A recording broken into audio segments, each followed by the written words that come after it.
Oh oui, Seigneur, tu peux tout accomplir. Oui, Seigneur, tu peux tout accomplir. Tu peux tout accomplir, Seigneur. Je vous salue dans le nom de Jésus, avec cette mélodie de louange, de joie, parce que nous sommes dans la joie. Je me suis réveillée ce matin dans la joie de notre Seigneur, la joie de servir le Seigneur, la joie, l'amour. Mon cœur déborde de joie, mon cœur déborde de joie. Mon cœur déborde de joie.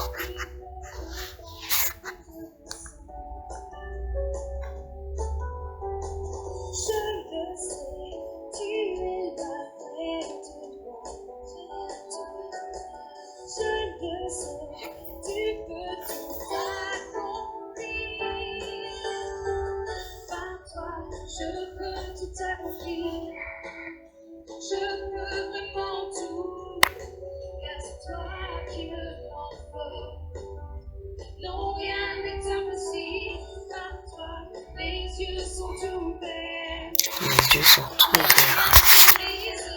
Oh oui, Seigneur. Je vis par la foi. Oh merci, Seigneur. Oh merci, Seigneur. Pour cette joie qui déborde. Pour cette joie qui déborde. Merci, Dieu de grâce et de bonté.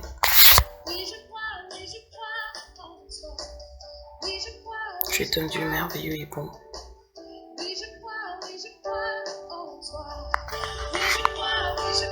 Je voudrais rendre grâce au Seigneur. Je voudrais louer le Seigneur. Je voudrais chanter tous les jours sa magnificence. Parce que j'ai cherché le Seigneur, il m'a répondu. Et je n'ai plus peur de rien. Parce que j'ai pris avec moi toutes les armes du Seigneur. Les armes pour combattre. Pour combattre. Pas la chair, ni le sang, mais les puissances invisibles. Celles qu'on ne voit pas. Je suis heureuse. Le Seigneur m'a recommandé d'être courageuse. Il m'a dit d'être courageuse. Il m'a dit de ne pas trembler. Et je n'ai pas tremblé. Et chaque jour, je me lève de victoire en victoire. Je me rends compte que tous les jours, l'Éternel Dieu me soutient. Et je voudrais partager avec vous cette joie. Quelles que soient les forces terrestres ou célestes qui veulent vous décourager, quelles que soient les forces, quels que soient les malheurs, quelles que soient les tristesses, parce que tout ce que le Seigneur fait est bon, alors nous serons toujours dans la joie. Parce que j'aimerais vous dire ce matin que même dans le malheur, vous trouverez toujours un sujet de joie. Dans le malheur, la conclusion finale qui arrivera quand vous êtes un enfant de Dieu, ça sera la joie. Je veux bénir le Seigneur pour l'année 2020 qui s'est passée, qui a été pour la plupart des sujets de tristesse. Dans le monde des sujets de tristesse, le Seigneur fait son œuvre. Le monde est dans le péché, le Seigneur fait son œuvre. Mais pour chaque chrétien que nous sommes, pour chaque enfant de Dieu que nous sommes, le Seigneur fait quelque chose. Et pour moi en 2020, il a fait énormément. Ce n'est que des sujets de joie. Alors, c'est des années où j'ai été le plus malade. Vous savez, c'est l'année où j'ai été en plus en arrêt maladie. Mais c'est l'année où le Seigneur a fait des merveilles dans ma vie. C'est l'année où l'Éternel m'a permis d'être vainqueur sur les forces invisibles. C'est l'année où l'Éternel m'a permis de comprendre qu'est-ce que c'est que les dominations. Qu'est-ce que veut dire ce verset? Vous n'avez pas à lutter contre la chair et le sang, mais contre les dominations, contre les forces invisibles. C'est l'année où j'ai compris qu'il fallait que je tienne toutes les armes du chrétien. C'est l'année où j'ai été vainqueur. Alors je suis dans la joie ce matin. Parce que je me réveille, je me souviens de tout ça. Oh oui, le Seigneur est merveilleux et bon. Le Seigneur est grand.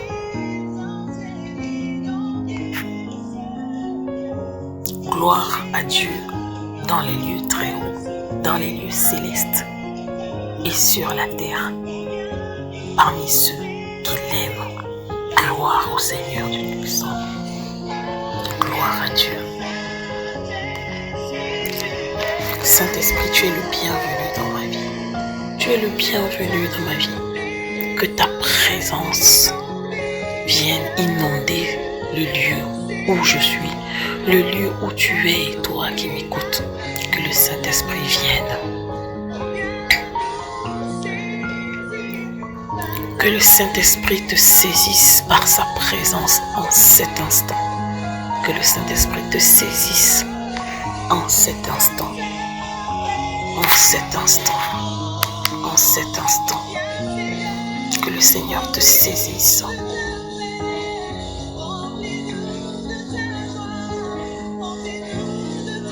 Éternel Dieu de grâce et de bonté, sois béni. Sois richement béni.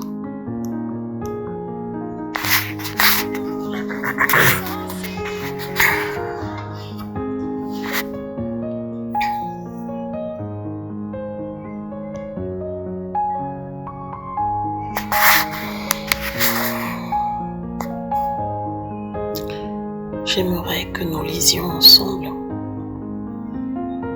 le psaume,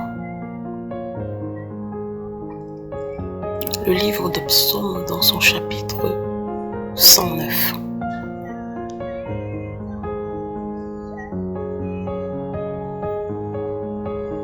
Nous allons lire le psaume 109.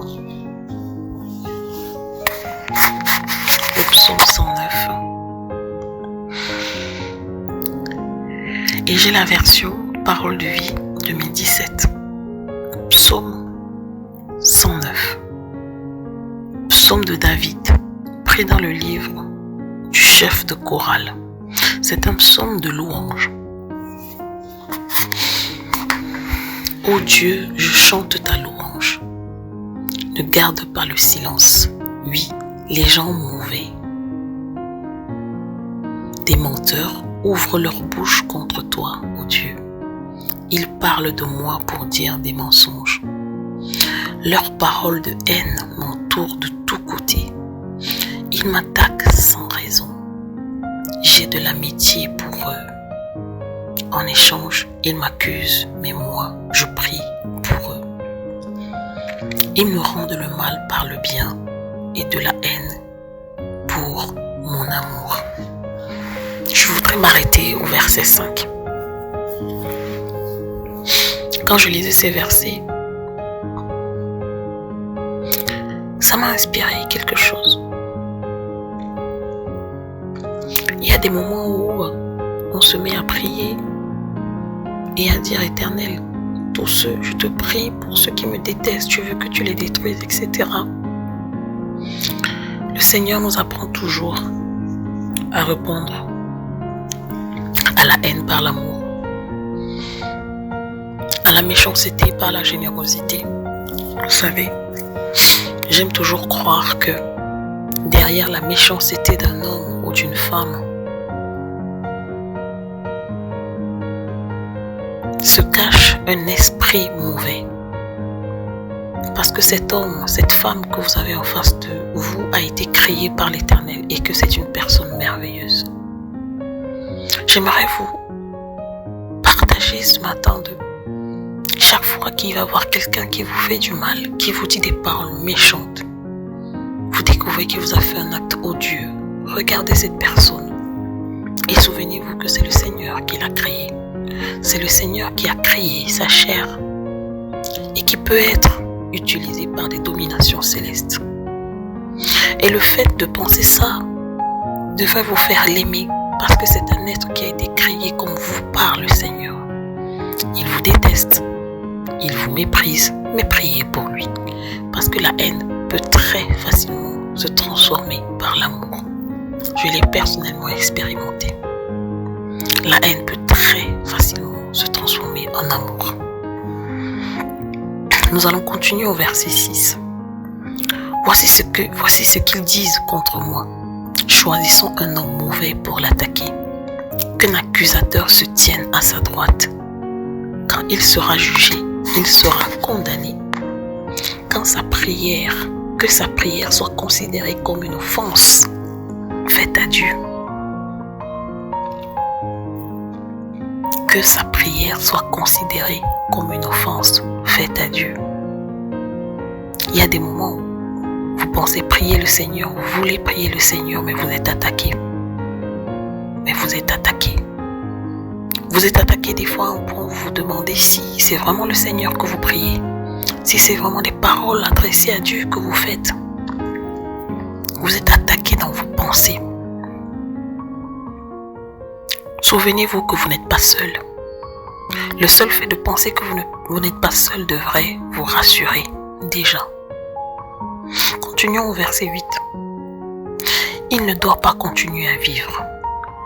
Qu'un autre le remplace dans son travail. Que ses fils deviennent orphelins. Que sa femme devienne veuve. Que ses fils traînent un peu partout. Qu'ils deviennent des mendiants. Qu'ils mendient loin de leur maison en ruine. L'homme qui lui a prêté de l'argent, qu'il saisisse tout ce qui est à lui. Que des étrangers prennent ce qu'il a gagné. Personne ne doit être bon pour lui. Personne ne doit avoir pitié des orphelins qu'il laisse. Que les enfants de ses enfants disparaissent. Qu'on ne se souvienne plus d'eux d'ici quelques années. Qu'on rappelle au Seigneur la faute de son père et du père de son père, que rien n'efface toutes les fautes de sa mère. Que le Seigneur garde tous les souvenirs de leurs fautes, qu'il enlève de la terre le nom de ces gens. Oui, cet homme a oublié d'être bon. Il a fait souffrir jusqu'à la mort un pauvre, un malheureux qui était découragé. Tous ces versets, c'est des gens qui planifient sur un homme bon. Ils planifient tout ce qu'ils vont orchestrer, tout ce qu'ils vont dire. Ils organisent même des prières qui vont élever à Dieu contre cet homme, pour que cet homme soit puni. Comme si le Seigneur ne voyait pas tout. Comme si le Seigneur ne voyait pas tout. Nous allons continuer dans ce plan de ces personnes. Oui, cet homme a oublié d'être bon. Je suis au verset 16. Il a fait souffrir jusqu'à la mort un pauvre, un malheureux qu'il a découragé. Il aimait beaucoup souhaiter le malheur. La malédiction est tombée sur lui. Il aimait très peu souhaiter le bonheur. La bénédiction s'est éloignée de lui. Il a pris sur lui la malédiction comme un vêtement. Il est entré en lui comme de l'eau et dans son corps comme de l'huile. Que la malédiction le couvre comme un habit, qu'elle soit toujours sur lui comme une ceinture. J'aimerais m'arrêter sur ce verset. Quand je le lisais, j'ai eu en esprit. Il y a des fois où vous avez des personnes qui vous maudissent. Et quand on est maudit par des personnes sur la terre, on a la capacité de refuser, d'éloigner de nous cette malédiction dans le nom de Jésus. Parce que le fait d'être des enfants de Dieu nous donne la puissance, nous donne la force d'ordonner à une montagne de se déplacer. Si un homme vous maudit, vous refusez cette malédiction dans le nom de Jésus. Vous ne pouvez pas dire, ah oui, vous savez, mon grand-père m'avait maudit. Ah, mon père m'avait maudit. Non, vous refusez cette malédiction dans le nom de Jésus. Dans la mesure où ce que vous avez fait n'était pas mal et que vous avez fait selon la volonté du Seigneur, que ce que vous avez fait est conforme à ce qui est écrit dans la Bible. Aucune malédiction ne sera portée contre toi dans le nom de Jésus. Tant que tu seras enfant de Dieu, tu fouleras le serpent et rien ne t'arrivera dans le nom de Jésus. Au verset 20, il est écrit, c'est ainsi au contraire que le Seigneur payera mes accusateurs, ceux qui disent du mal de moi. Il y a des personnes qui pensent, qui lancent des malédictions à d'autres, et pourtant ces malédictions retombent sur eux. Quand tu lances une malédiction, quand tu maudis quelqu'un parce que tu es énervé, gare à toi si cette personne est un enfant de Dieu. Gare à toi si ce que cette personne a fait est plutôt quelque chose de bien. Parce que ce qui t'arrivera, ça sera ce que tu auras souhaité à cette personne. Au verset 20, il est écrit, verset 21, « Et toi, Seigneur mon Dieu, fais quelque chose pour moi, à cause de ton nom. Ton amour me fait du bien, sauve-moi. Ton amour me fait du bien, sauve-moi. Je suis malheureux et pauvre, et mon cœur est blessé au fond de moi. Ma vie passe comme l'ombre d'un soir, on me chasse comme une sauterelle. J'ai jeûné longtemps, alors je ne tiens plus debout. Et par manque de nourriture, je n'ai plus que la peau sur les os. Mes accusateurs me méprisent. Quand ils me voient, ils secouent la tête et se moquent de moi. Viens à mon aide, Seigneur mon Dieu, par ton amour, sauve-moi. Ces gens doivent le savoir, c'est toi, Seigneur, qui agis, c'est toi qui sauves. Ces gens doivent le savoir. C'est toi, Seigneur, qui agis, c'est toi qui sauves. C'est ma prière aussi pour vous. Ce verset 27 du psaume 109, c'est le Seigneur qui agit et tout le monde doit le savoir. J'aimerais que les gens autour de moi qui voient ma joie, qui voient toutes les bontés qu'il y a dans ma vie, tout ce que je peux avoir dans ma vie, j'aimerais qu'ils sachent que c'est le Seigneur qui agit. Quand il se passe des bonnes choses dans votre vie, toi qui es enfant de Dieu, trouve un moyen de manifester ta reconnaissance envers le Seigneur. Trouve un moyen de prouver à ceux qui t'entourent que c'est à cause du Seigneur que tu as ce que tu as. Sachons remercier le Seigneur, pas seulement dans notre cœur, mais c'est une manière d'évangéliser, c'est une manière de dire aux autres, vous voyez comment je suis, vous voyez comment le bonheur brille, comment je brille de bonheur, de joie.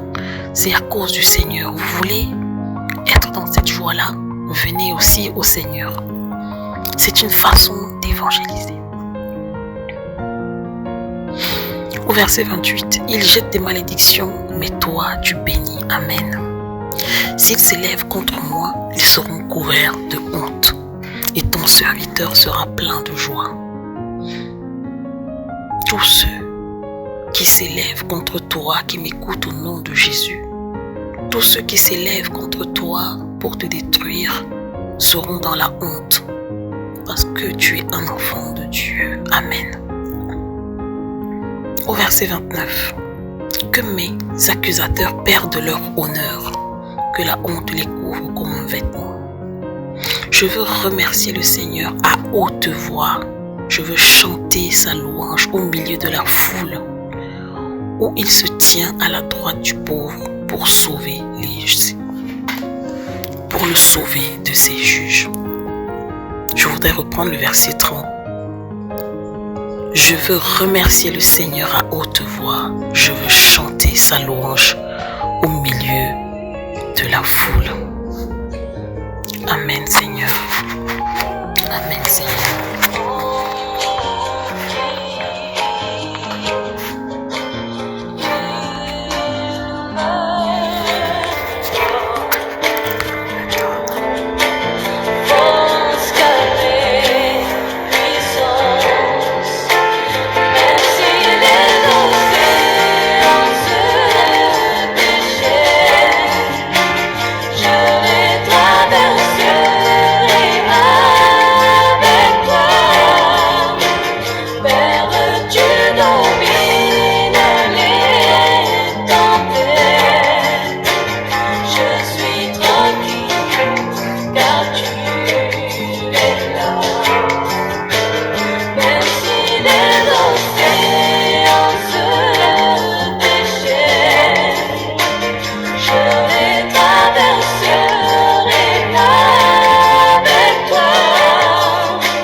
Je voudrais prier avec vous maintenant. Pour ce matin, peut-être que vous vous levez, peut-être que vous êtes encore dans votre lit, peut-être que vous avez prié rapidement, vous êtes allé au travail et que maintenant vous avez une minute et que vous suivez maintenant ce message.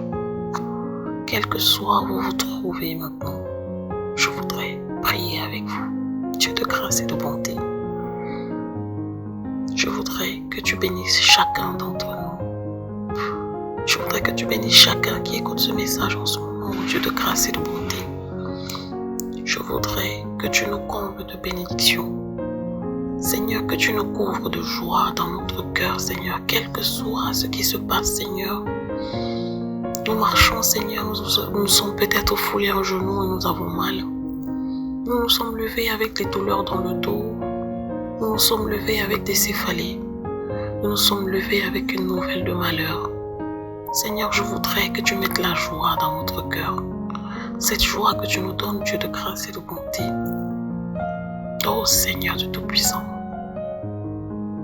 tu es un Dieu merveilleux et bon. Seigneur, tu nous dis que la louange, Seigneur, est une façon de prier. Donne-nous de pouvoir te louer chaque matin. Seigneur, donne-nous de pouvoir écouter, nous souvenir, Seigneur, de tes paroles. Seigneur, que tes paroles restent dans notre cœur, qu'elles demeurent dans nos cœurs et dans nos pensées, ô Dieu de grâce et de bonté. Oh Seigneur, nous te prions, Seigneur, pour notre pain quotidien, Seigneur. Notre pain quotidien, Seigneur, nous te prions pour le pain d'aujourd'hui. Tu nous as dit, Seigneur, de ne pas nous souvenir, de ne pas nous inquiéter pour demain, mais de nous inquiéter pour aujourd'hui, de nous inquiéter du royaume de Dieu. Seigneur, donne-nous de nous souvenir de la place que tu as gardée pour nous auprès de toi. Nous te prions pour ce pain quotidien. J'aimerais prier, Éternel Tout-Puissant, pour cette personne, Seigneur du Tout-Puissant, qui se lève et qui a peur pour ces jours à venir, Seigneur. Tu dis, ne t'effraie pas, ne t'épouvante point, car je t'ai ordonné d'être courageux. Seigneur, je voudrais prier pour cette personne, que tu puisses la soutenir, que tu puisses lui donner la force, Seigneur Tout-Puissant. Seigneur, tu lui dis, attends et tu verras mon miracle. Seigneur, je voudrais prier pour cette personne, pour une ou plusieurs personnes qui n'arrivent pas à donner une offrande, qui n'arrivent pas à donner ta dîme, Seigneur, parce que ils pensent qu'ils ne s'en sortiront pas financièrement, qu'ils n'en ont pas assez. Éternel Dieu Tout-Puissant, tu leur dis, mets-moi à l'épreuve et tu verras ma gloire. Seigneur, tu leur dis de donner la dîme de ce qu'ils ont reçu et ils verront, Seigneur, comment les portes s'ouvriront. Ô Dieu de grâce et de bonté. Ô Seigneur Dieu Tout-Puissant, Père de notre Seigneur Jésus-Christ, toi qui as envoyé ton Fils sur la terre pour nos péchés. Seigneur, donne-nous d'écouter ta parole, d'écouter, Seigneur, ta voix, car tu nous parles à chacun de nous. Des fois au travers d'une personne, d'un ami, des fois au travers du Saint-Esprit, ô Dieu de grâce et de bonté. Donne-nous de pouvoir écouter ta voix.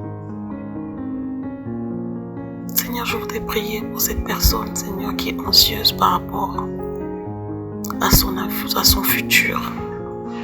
Elle se demande, Dieu de grâce et de bonté, si cette personne est son fiancé, si cette personne est la personne que tu as choisie pour elle, pour lui, ô Dieu de grâce et de bonté. Seigneur, je voudrais te prier que tu puisses l'orienter. Seigneur, je voudrais te prier que tu puisses lui donner un signe qui montrera que c'est lui, que c'est elle que tu as choisi pour lui. Ô Dieu de grâce et de bonté.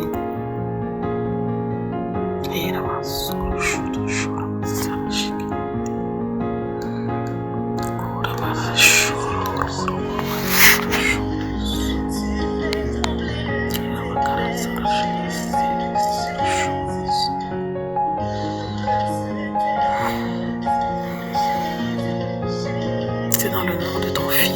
Jésus-Christ que je te prie. Amen.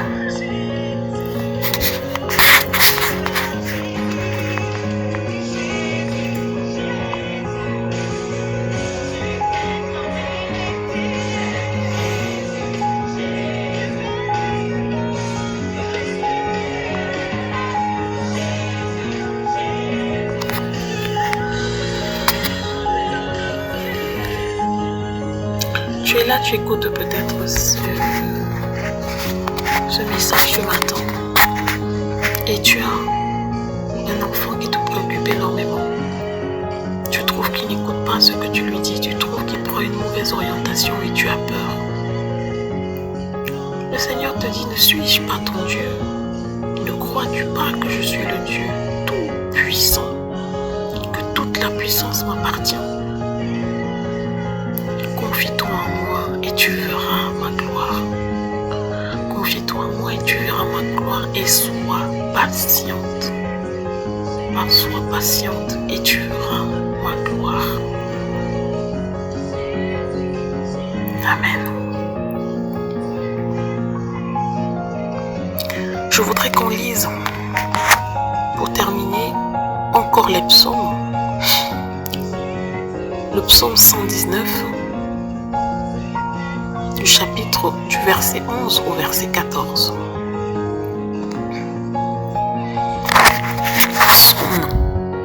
Psaume 119, nous allons lire à partir du verset 11.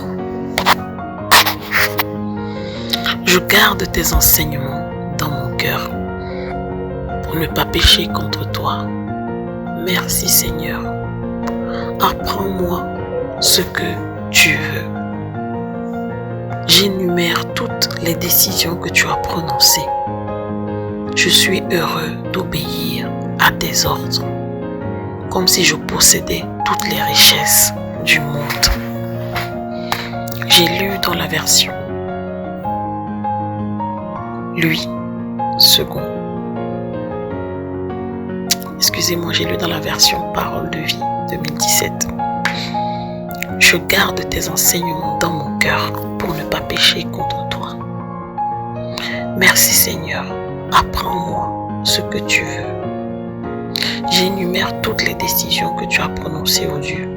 Je suis heureuse d'obéir à tes ordres, comme si je possédais toutes les richesses du monde. Merci Seigneur pour ces paroles. Tu es un Dieu d'amour. Merci Seigneur pour ce que tu fais. Merci Seigneur. J'aimerais vous souhaiter une merveilleuse journée. Une journée de joie. Une journée de bonheur, quelles que soient les circonstances. Une journée de reconnaissance à notre Seigneur. Que le Seigneur vous comble de bénédictions, que le Seigneur vous bénisse richement, abondamment. Soyez toujours heureux, car c'est ce que le Seigneur voudrait que nous fassions. Que le Seigneur vous comble de grâce, que le Seigneur vous garde et vous protège par le sang qu'il a versé pour nous. Bonne et excellente journée à tous.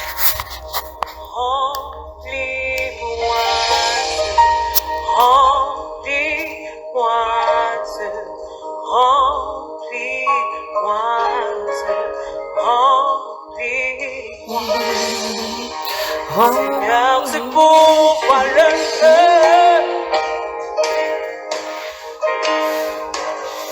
Me voici en sacrifice.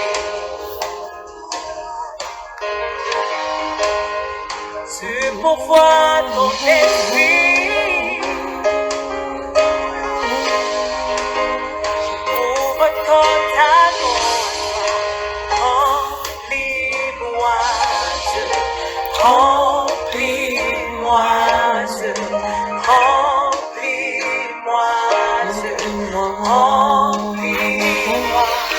Remplis-moi, remplis-moi,